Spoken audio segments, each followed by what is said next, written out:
We need your help. We need to find out who's telling the truth.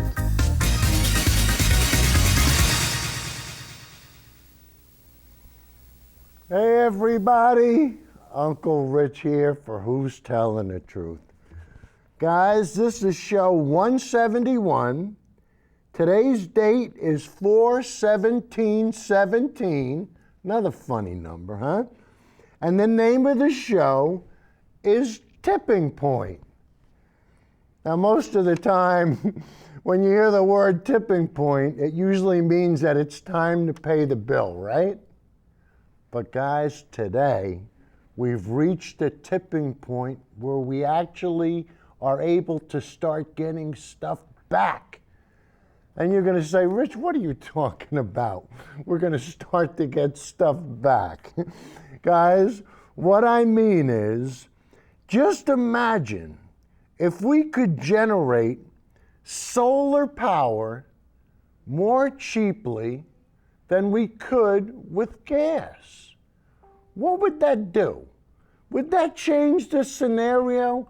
Would that be the tipping point where renewable energy is not only more efficient and cheaper, but it's better?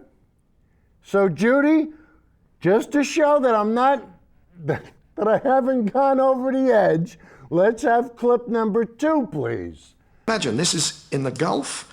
You're generating solar power more cheaply than you could generate from gas. It changes everything.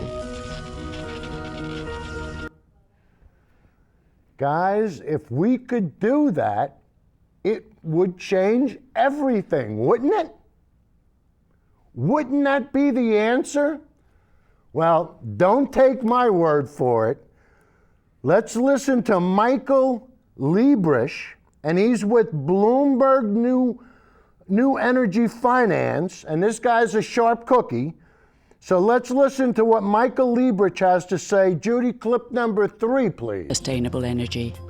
The DEWA solar project was really a wake-up call, particularly in the Middle East region, but really around the world, because it was an unsubsidized project, unsubsidized price, and it came in at 5.84 US cents per kilowatt hour. It opened the floodgates to a lot of countries saying, well, we would quite like a piece of that. Guys, who wouldn't want a piece of that? Judy, can you play that clip again so everybody gets the flavor and the taste? Sustainable energy. There you go. The DEWA solar project was really a wake-up call, particularly in the Middle East region, but really around the world, because it was an unsubsidized project, unsubsidized price, and it came in at 5.84 US cents per kilowatt hour. It opened the floodgates to a lot of countries saying, well, we would quite like a piece of that. Guys, it opened the floodgates. And why did it open the floodgates? Judy, let's see, we have a chart. Uncle Joey loves seeing charts. They can produce electricity in under 6 cents a kilowatt hour. Judy, let's see what the average cost of electricity is. Look at that, guys.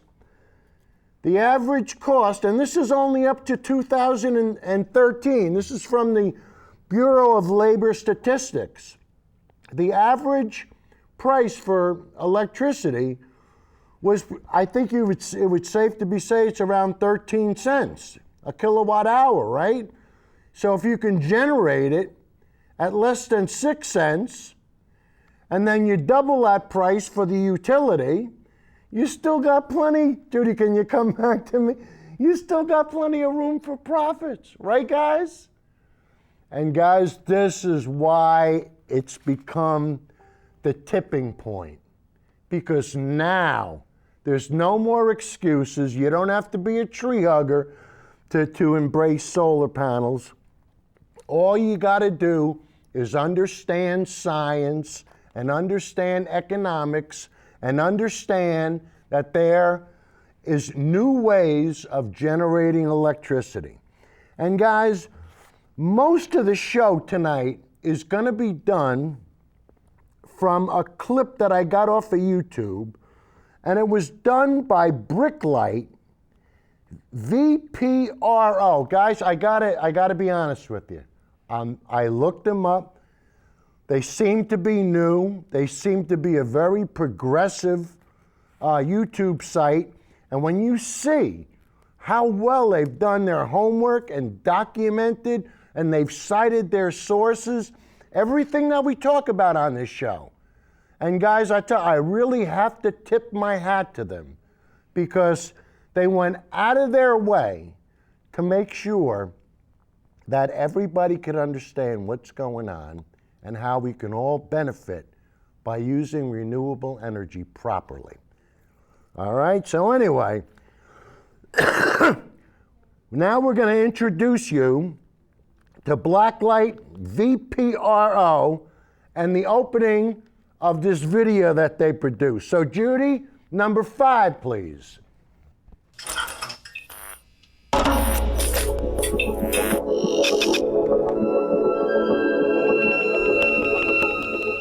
The world had made a deal. In December, the world leaders came to an agreement to stop climate change. L'accord de Paris pour le climat est accepté. World leaders congratulated each other because lengthy negotiations had finally resulted in the decision to prevent a catastrophic warming of the Earth. A political victory. But was it? This story tells us why now, after 20 years of ineffective negotiations, a climate agreement is finally in place. It's a story of numbers, of economic predictions, and scientific theories about how our political leaders have been guided by one thing only.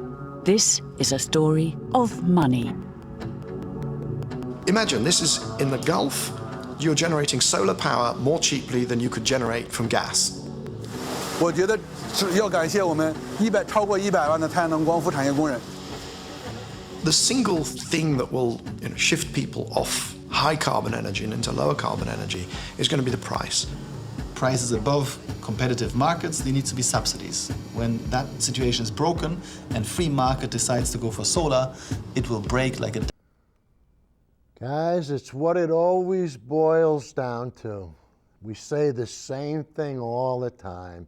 It's all about the money. And once it gets to the point, once we've reached the tipping point where it's cheaper to use solar, like they said, the floodgates are open.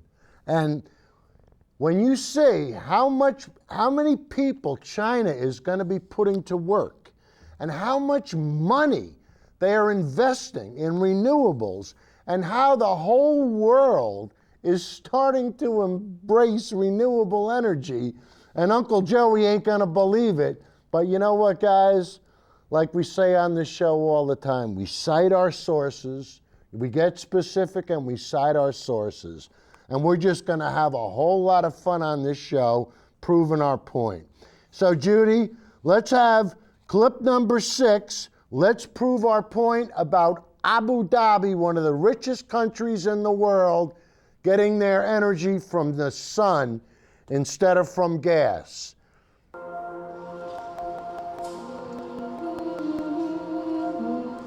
Abu Dhabi.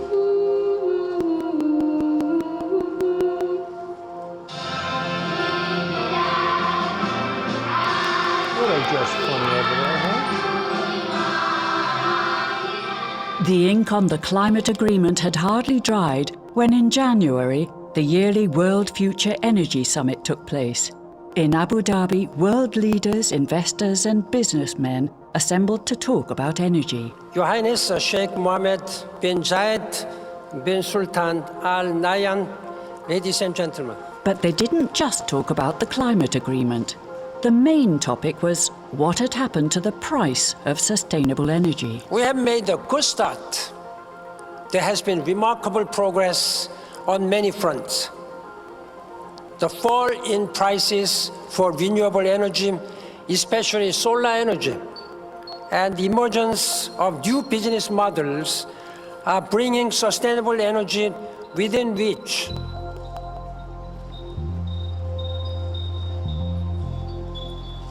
As a result of progressive advances in technology, policy, and finance, those solutions are reliable, efficient, and commercially competitive. We are seeing sustainable and clean technologies ramping up across all geographies, all industries, and in the most unusual places. Last year, while all eyes were on the Paris climate negotiations, just outside Dubai in the United Arab Emirates, history was being made. This solar energy plant has changed the world. Last year, a contract was signed to expand this solar plant. The new part of the plant will produce electricity more cheaply than gas plants. Sustainable energy experts all over the world were taken by surprise by the deal. They were in shock. Michael Liebreich is one of them, who since 2004 has been running Bloomberg New Energy Finance, a leading research agency for investors in sustainable energy. The DEWA solar project was really a wake-up call, particularly in the Middle East region, but really around the world, because it was an unsubsidized project, unsubsidized price, and it came in at 5.84 US cents per kilowatt hour. It opened the floodgates to a lot of countries saying, well, we would quite like a piece of that. So, solar energy which is cheaper than the electricity produced using cheap gas? The CEO of Dubai's electricity company, DEWA, was surprised when he heard the news. We are lucky, and it was floated at the right time, so we got the right price. The interest rate was down, and I think just we got the best price. You go to the big oil companies that produce reports on the future of energy, the Shells, the BPs, the Exxons, and so on. And they were at the time saying, oh, solar costs about 15 cents. And here was a project in Dubai that came in at less than 6 cents. So it was a wake-up call. I was not expected, really. I was here. Then I been informed that the tender were open. And I see Mr. The Secretary General of ARENA. I mean, he told me, Said, you are a benchmark in renewable. I said, what? Because, you know, we are very transparent. We put the prices on our website. And he said he received 300 articles, you know, about this price. So we are very pleased about the result and about this achievement. Imagine this is in the Gulf. You're generating solar power more cheaply than you could generate from gas. It changes everything.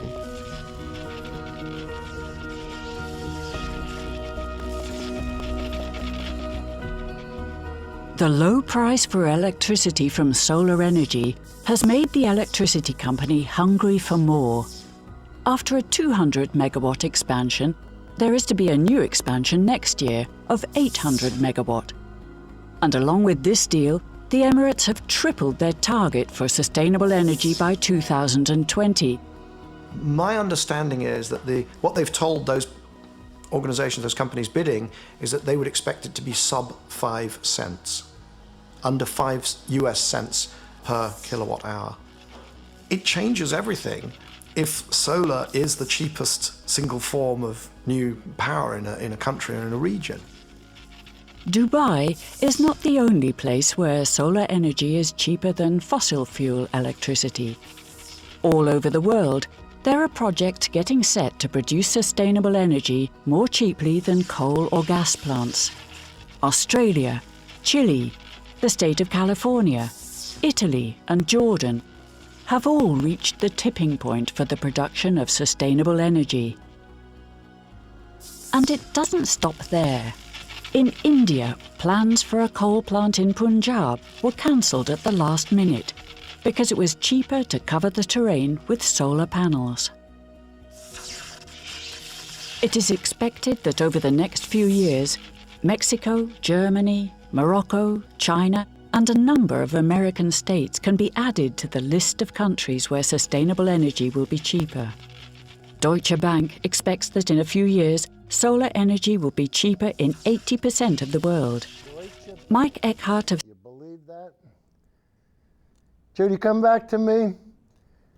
Deutsche Bank says it's going to be 80% of the planet will be cheaper. It'll be cheaper to run solar than anything else. And guys, these guys don't make mistakes. Not when it comes to talking about trillions of dollars and about powering the planet. And the next clip, we're just going to take it another step further to show you how many other different countries are starting to get on board and exactly what's going on. So, Judy, let's have clip number 7, please. Deutsche Bank expects that in a few years, solar energy will be cheaper in 80% of the world. Mike Eckhart of Citibank, who's been active in the field of sustainable energy for 40 years, is not surprised. All of this is very predictable if you know manufacturing economics, and all of my team in those days were engineers with MBAs, so they knew how to run these estimates. All this has been very predictable, actually. And the 70s was the beginning of all this, and I picked it up right at the beginning. But it's been driven really by the cost effectiveness of renewable energy, particularly renewable electricity, is what we're talking about. Just in these last 3 to 5 years, particularly 5 years, the cost of solar cells has dropped tremendously. Today, even though there are many incentives, many subsidies, many encouragements to use renewable energy, it's actually become cost competitive on its own, even without those. So it's good to have those, but this is a very big success happening right now. A very big success happening right now. That was the guy from Citigroup. I have never had any doubt that the costs of these technologies would come down. Early in my career, one of the things I learned to do was to calculate experience curves. The experience curve, the way it works is every time you double the cumulative experience in a particular activity, the costs come down by a roughly fixed amount. And I've calculated them in my career for many, many industries. Of course, in semiconductors, there's the famous Moore's law, which is the 50% reduction in every 18 months. But that's really a special case in an industry which is doubling volume so quickly and so consistently in terms of the number of microchips and that pervade everything around us. That continues to grow at such a rate that the doublings happen very quickly. It's the same with whether it's the solar cells and panels, or whether it's the inverters, or whether it's the software that you use to control it. Also, the wind turbines. There's a lot of steel and concrete involved, and that doesn't go down in cost quite as fast, but all of the wind-specific components, all the software that manages it, the blades, which are very specific, etc., that's all coming down in cost on these very consistent experience curves. The destination, that sense of inevitability, you have no doubt, because it's just wait and then you'll reach that tipping point. Mamma mia, look at that. Holy mackerel. Renewable energy is subject to manufacturing economics, where all products go down in cost the more you make, versus the competition, fossil fuels, are resource-oriented, not manufacturing, and the cost of resources goes up the more you use. And so you fundamentally have two curves that we're going to cross, and they've crossed in the last 5 years, in particular the last 3 years. And so I've had a smile on my face for 20 years, and I knew this was going to be a big winner. If you really got into the numbers, and I said, this is unstoppable. I saw this coming, and it's just fantastic to be here now and to see it happening.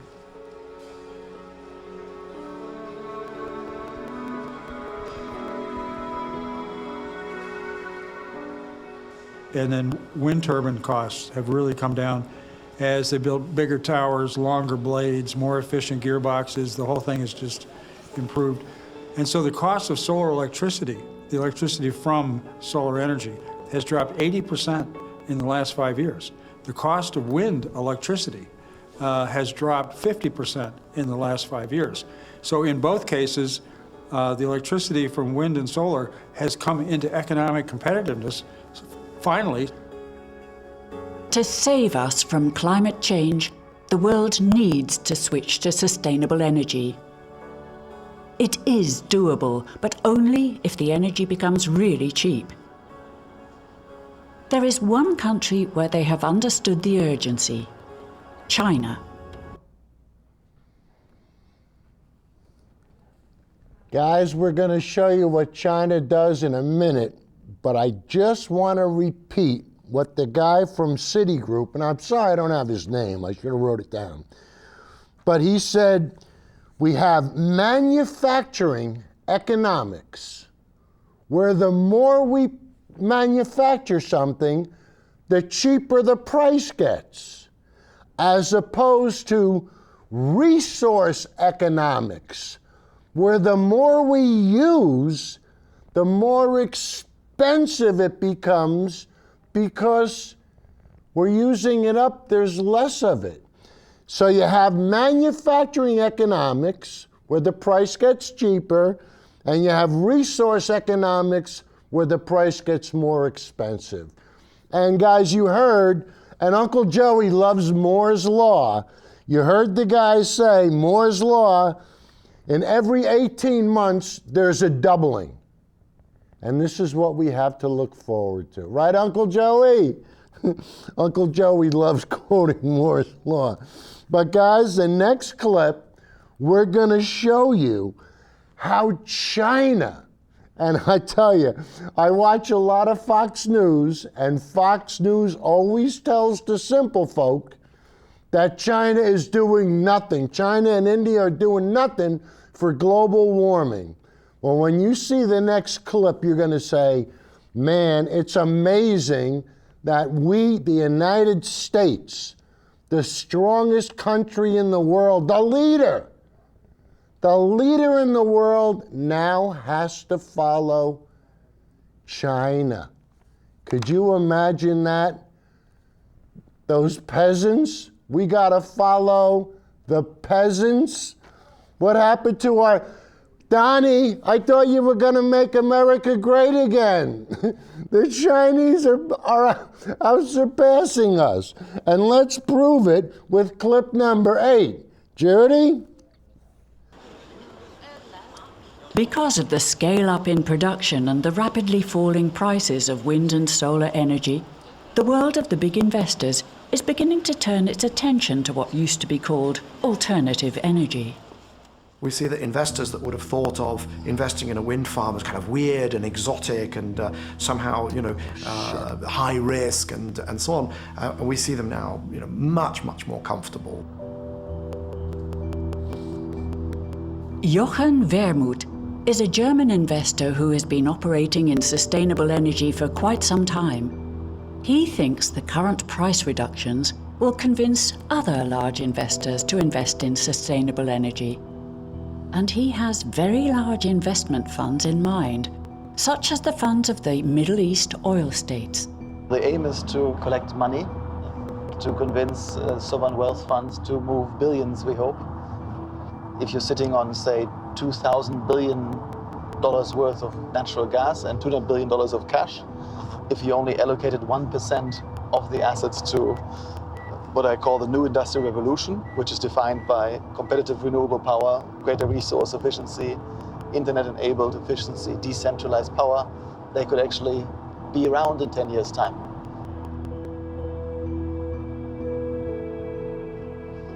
All you see here is a joke. Everything, yeah. The tourism, the airline, everything disappears when oil disappears because it's too expensive to bring the food here, to heat to cool the place. And they could be a leader in the new industrial revolution if they switch, but they have a very limited time horizon. Because in 5 years' time, all of their reserves have gone, and they haven't built the new reserves, new base of revenue, then they're gone. For example, Saudi Arabia, with $600 billion reserves, $60 billion deficit, in 10 years' time they're broke. So if they don't switch, they may lose their future. So one sheikh taking one positive decision, that would be a great signal. 2003, he came with then Minister of the Environment, Gabriel, was just here as well, and he said, you got to change to renewable. And they thought, you're just totally crazy. You know, it's 800 cents per kilowatt hour. You're completely crazy. Now you come back and say, sorry, it's now actually cheaper than oil. Say, yeah, oh, maybe you're right. So it's a much easier story.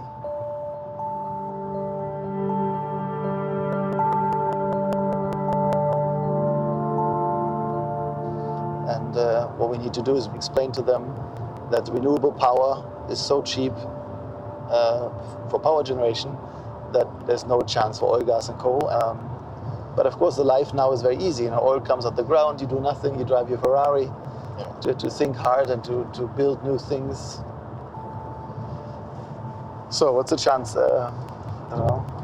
I'd say 25%, very optimistic. My colleagues would say 1 in 100 or 1 in 1,000, but I think because it's human, yeah? People care to have a future, they care about having a home for the people.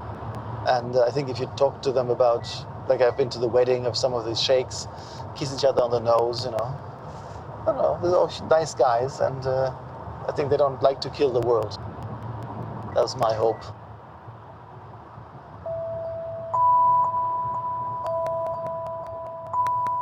There are people like Fahad Al-Altiyah from Qatar, who studied the sustainability and came to the conclusion that only if they move to 100% renewable power to create as much desalinated water as they need to feed themselves, then they will be sustainable. If not, these are castles in the sand and everything here will disappear.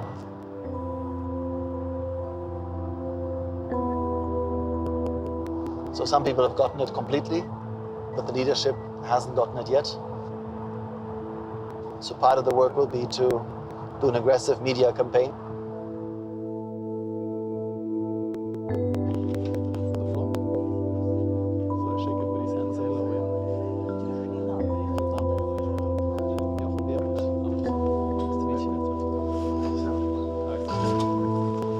Thank you for coming. The world has changed dramatically. I've been investing in renewable power since 2000, and last year was the year when the price of renewables fell below the price of coal, oil, and gas. And as a result, the whole world we live in is about to change drastically. That's a shocking news that appeared in last October when there was an open tender for the power for Dubai, and was won by a Diva power plant at 5.65 cents per kilowatt hour. Oil would have to fall to $10 a barrel to compete with this price of solar. 15 years ago, it was 100 times more expensive to get power from solar. So all these 15 years, there had to be subsidies for anybody in their right mind to put a solar panel on the roof. Now, in Germany, I asked myself, do I pay 20 cents to the government, or do I put a panel on my roof for 9 cents a kilowatt hour, plus a battery in the basement for 5 cents a kilowatt hour, and I'm free of the government. ايه البدائل وايه التخوف على دول الخليج في المرحله القادمه؟ هل في تخوف من الاحتباس الحراري؟ هل لازم نتجه للطاقه البديله او الطاقه المتجدده ونبعد عن الغاز والنفط الى حد ما؟ هل لازم يكون في صناعات تحويليه حقيقيه على ارض الواقع؟ So my recommendation to the Middle East is become part of the solution. Invest heavily in companies in Europe that have the solution to provide cheap and resource-efficient production sources. What funds have you got under management? So under asset management, we have 200 million and advice 5 billion. And what have you averaged for the funds? 30% at the moment. Long-short strategy has averaged 25% per annum over the last decade.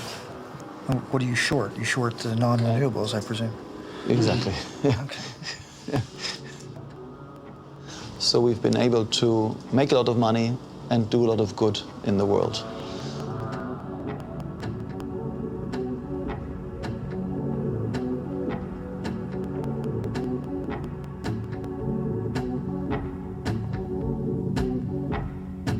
And you have to imagine this like a big dam. As long as the price is above competitive markets, there needs to be subsidies. When that situation is broken and free market decides to go for solar, it will break like a dam is broken.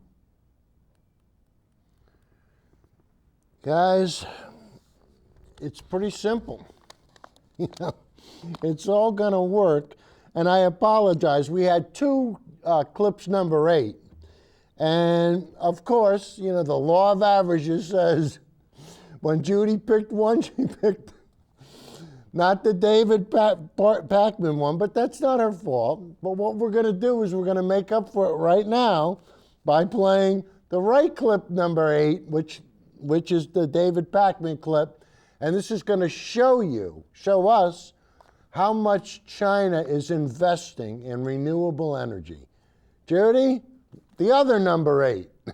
China is making big strides towards being the leader on renewable energy and fighting climate change. The U.S. will likely be falling back in the renewable energy world under Donald Trump. China quickly becoming the alternative energy leader. And it's very interesting what's going on. We've been suggesting for several weeks now, probably a couple months really, that Germany politically is likely to assume the role of leader of the free world, as it's called. And in terms of energy, it looks like it's going to be China. We now have learned that China has suspended 85 planned coal power plants. Even the projects under construction will no longer go ahead. And instead, China's National Energy Administration is going to put 2.5 trillion yuan, which is about $361 billion, into renewable power between now and 2020. Listen to these numbers. This will reportedly create about 13 million jobs in renewable energy, with an estimate that wind, hydro, solar, and nuclear will contribute to about half of new electricity generation by 2020. And I know people will hear it and they'll say, yeah, China, China, China. It's sometimes hard to understand how big of a deal this is, but this is gigantic when you consider that China is up there with the US as the 2 top energy consumers. China more energy consumption in total than the US, but less on a per person basis. This arguably represents the single biggest move away from fossil fuels in the history of mankind using fossil fuels. This is gigantic. Yeah, I think it's a great thing, and it's great that China, being one of the biggest polluters given their population, is at the forefront of this. And I would love it if this sparked a friendly arms race, I guess, and inspired other countries to follow suit. But I wouldn't expect the United States to be there. No, here in the U.S., Rachel, the conversation we've got politicians campaigning on is who can save the most coal jobs, while China, meanwhile, is putting $360 billion into alternative energy. We're not even having the right conversation in the U.S. We're not, but didn't China, they pledged, I think, what was it, 20% by 2030 away from carbon? Yes. Okay. Something significant. Yeah, and I feel like also they're trying to move away from their overly smoggy reputation. Okay, well, that's the other thing, which is China has a particular need to do this as well. Many of their urban areas are unlivable because of pollution. I was going to tell you that there are thousands of deaths a year from pollution in China. And I remembered the stat wrong. It's thousands of deaths per day, 4,400 deaths per day in China because of polluted air. So yes, China has a particularly acute need to do this. But whatever the reason is, they are very quickly becoming the leaders when it comes to this. And I wish that our politicians in the U.S. could understand, especially Republicans, because they're the most against from moving away from fossil fuels. The leader with alternative energy gains not only an economic advantage, but a geopolitical diplomatic advantage. Because when you say, hey, we're country X, and we really need to make progress and go to the authority on the future of energy, do we go to Trump, who's trying to save coal jobs, or do we go to China, which has invested this amount of money in renewable energy? I think the answer is obvious, and Republicans seem to be missing the point. Send me your thoughts about this. Republicans seem to be missing the point. Of course, they don't care. Right, Uncle Joey? They don't care. It's all about the money. We don't care about the planet. But you know what drives me nuts? Why do conservatives call themselves conservatives if they're not concerned about conserving the planet? Sounds counterintuitive, right?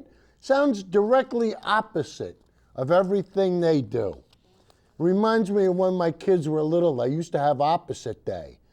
Every time I talk to Uncle Joey, and guys, check us out on Facebook. A lot of times Uncle Joey will comment on Facebook, and you could tell right away that he's one of the simple folk. He makes Facebook fun.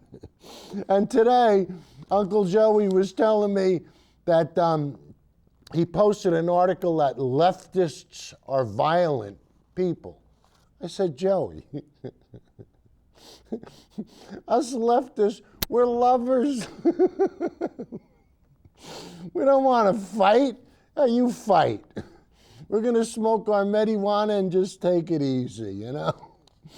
But we're not going to take it easy proving that solar and renewable is more beneficial. So, Judy, let's forge ahead with clip number 9, please.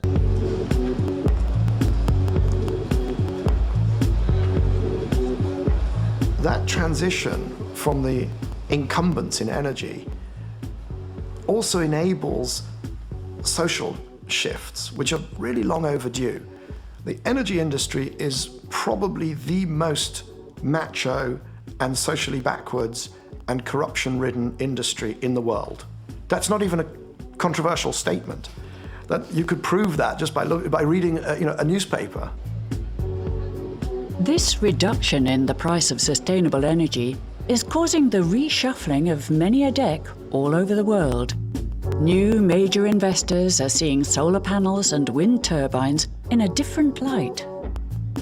I used to hear a lot about how, in theory, investor X or bank Y would love to invest in clean energy, but it was so risky. It was too risky.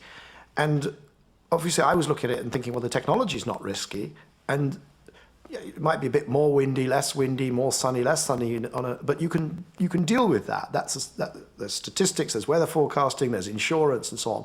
And it always struck me as an oddity because those same investors would wake up owning a big chunk of BP after the Macondo spill, or they'd wake up owning a big chunk of TEPCO after the Fukushima accident. And they didn't seem to see that what they were actually doing was much more risky than investing in clean energy. The single most important thing that changed it was Warren Buffett in the US started to invest in wind and solar. He didn't invest in technology, he just bought projects.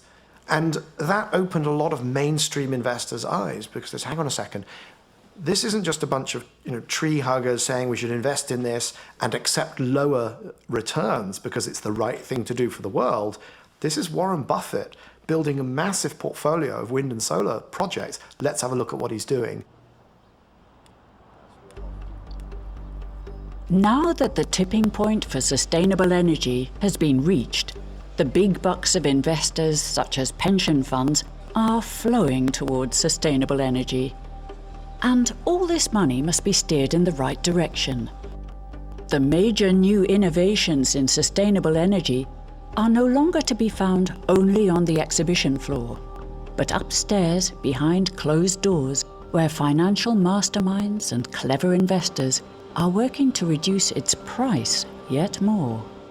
We now face the real pool of capital in the world, and arguably there's different numbers, but there's something like 130 trillion to 150 trillion dollars equivalent of capital in the hands of these institutional investors. That's the pool of capital in the world. That's all the wealth of the world is out there in these institutional investors, and we are gaining access to that.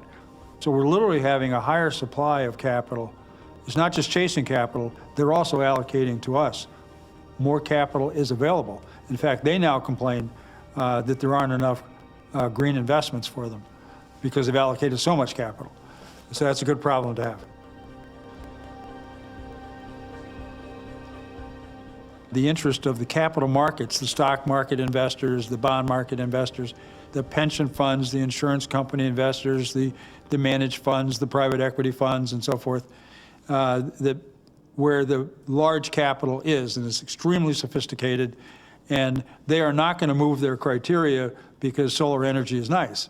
Solar energy has to meet their criteria. I personally participated in creating the green bond market in the last 2 years only. It's brand new, but very famous already, very successful. Where Solar City was the first solar securitization done in 2013. So huge innovations in that. It all came together There were teams of people like myself actively working to crack the code, solve these problems, match with the capital market requirement, package these things. It's like new architecture or new buildings or whatever. This is new finance, and it's for the good. The combination of China's scaling up and financial innovations on Wall Street is resulting in rapidly falling prices for sustainable energy. In the Middle East, solar energy is so cheap that it's being used for the extraction of oil. In Oman, for instance, solar energy is being used to pump up heavy oil, when this used to be done with natural gas. The price of wind and solar energy hasn't bottomed out yet. It is expected that over the next few years, prices will drop substantially. But even if wind and solar energy becomes dirt cheap, we're still not where we want to be. Never forget, we have to talk about the system, because as you get more and more renewable energy, intermittent energy in the system, so you've got to invest elsewhere in the system, in the grid, perhaps in power storage, in order to continue to operate. It's about ecosystem changes, where you can do some of this, and then that enables that, and then you can do some of the other, and then this changes, and so on. It's terminology, it's complicated. Now that Guys, all the pieces fit together. It's a little complicated, but it all works. And we're going to show you one more clip, and they made a type of battery. And we're going to show you how they made a battery, and then hopefully after this clip, we're going to show you a Tesla battery, which is even better. But hey, these guys were a little bit ahead of their time. So Judy, can we have clip number 10, and then could you come out and talk to me again?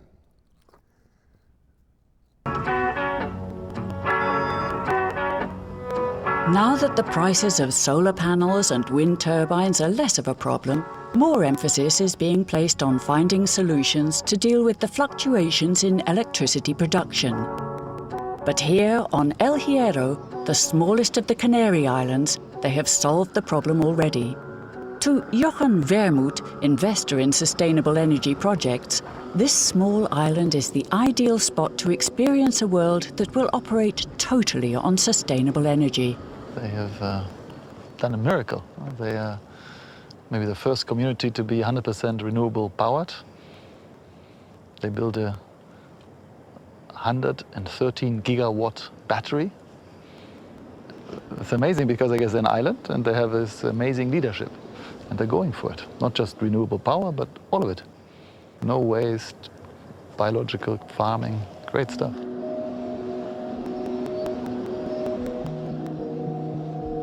How are you? Fine? Okay. So, we have a wonderful view here. The island has come up with a clever way of storing excess energy. They use a lake at the top of a mountain and a water reservoir at the bottom.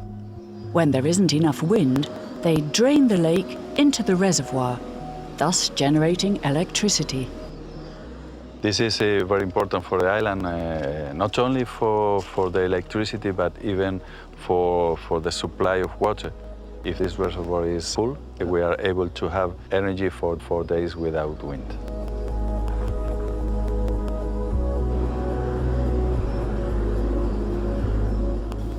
The project of Corona del Viento started with the idea to be 100% renewable on electricity. The island is very far, we are very, very small. Fuels are expensive and also are pollutant. So fuels help us to develop. But I think that at this moment, if we have a better solution, we don't To the new world. Huh? El nuevo mundo, sí. Sí. Yes, We're on the way to the new world. So, First of all, a wind farm or a solar project is going to last at least for the life of the financing and maybe 2 or 3 times that. These might last 40 years, 60, even 100 years for solar projects. And that stabilizes economics. Basically, you know your cost of electricity for the life of that plant. You're not going to have natural gas prices spiking and then dropping, coal prices going up and down.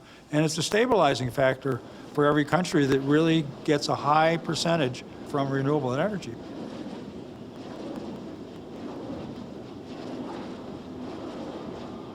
The more energy we produce from renewable energy is money that stays on the island.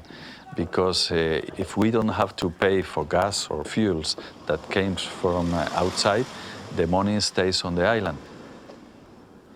Every step we made, we have looked for others' experience. Yeah. What someone has made on wind, what any other place has made on waste or on organic agriculture. And so we took inspiration from them and adapt to the conditions of the island. And now you can export your inspiration to the world. You can make the whole world renewable like this. Super. A bit more solar, a bit electric cars, and you're perfectly independent, huh? I do sense that the forces that act towards a geopolitical destabilization and violence are lessened the more we put in clean and renewable energy. It doesn't take it away, but it diminishes it, reduces it. So more stable economy and maybe more peace. I do sense that that's a possibility. If you say you can produce clean energy, you can save money, you can create employments for you or for your family. All of that are advantages that they can touch, they can see. That's the strategy we must use. There's a tipping point, and you see this also, particularly with solar rooftops. So once you get a lot of homeowners who have them, it's very much more difficult for a politician to say, oh, this is all alternative and silly and it's not mainstream and it's never going to work and so on, because more and more people have the technology and it does work and it does reduce their bills, and they expect their politicians to be on board. We feel happy when we see that the sea is a little bit rough. Before we was asking for calms for go fishing, but now every weather has its advantages. It's totally humbling and it's ridiculous that we are in a place where people are, I don't know, they didn't have electricity in '82. They're driving cars for 10,000 euros. Wherever you go, they give you bananas for free or food for free or unpretentious.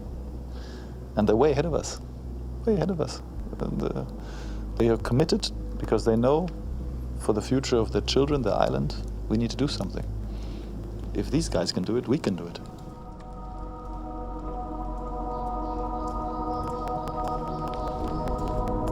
And by the way, I'm delaying my retirement now 2 years so far, just because I'm having so much fun.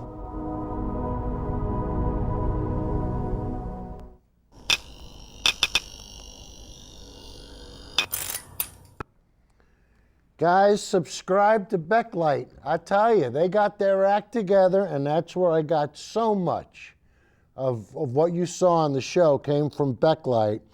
And I love the last part where they were talking about the island. And they said that when they generate electricity on the island, the money stays on the island and gets spent in the community. But guys, they had a little bit of an old way of generating electricity with the water. And we're going to show you the same principle used with Tesla batteries. So Judy, clip number 11, please.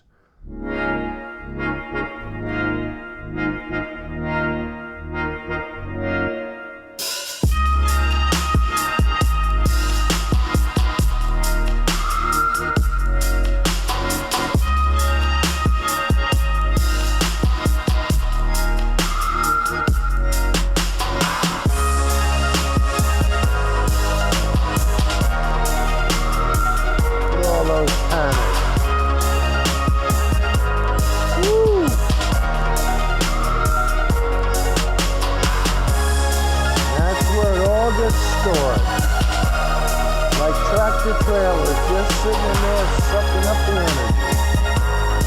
3 days without sun.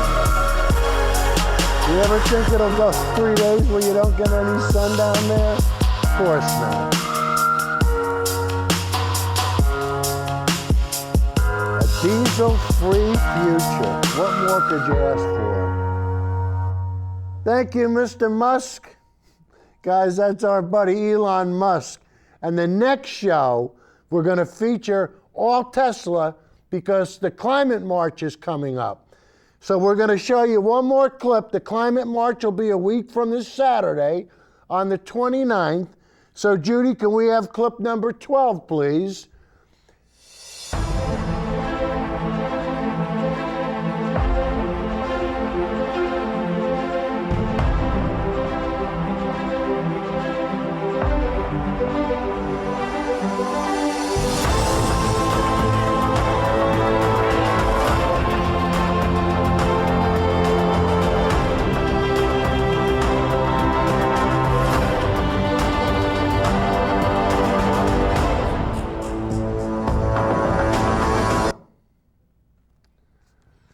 All right, so guys, we're going to show you a still now, still number 14, Judy, which is going to show you where you can go to sign up and find out where there's going to be marches and stuff. I'm pretty sure I'm going to be heading up to New Milford because that's the place closest to me.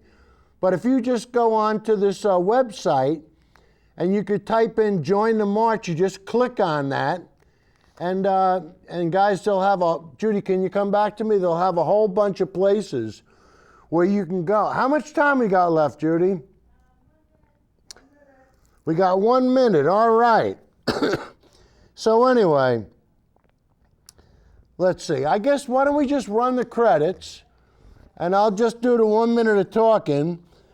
And guys, once again, I want to thank VPRO because I tell you, the clip that they put up there, if you go subscribe to Blacklight, and you know what? You can subscribe to me too if you're watching me. And if you're ever in the neighborhood, don't forget to go to Martino's Pizza. They help promote our show, guys. Marco's a really good guy. So anyway, guys, we'll see you next week. And like I said, next week we're going to devote the show to Elon Musk and Tesla. So we'll see you next week, everybody. Toodles.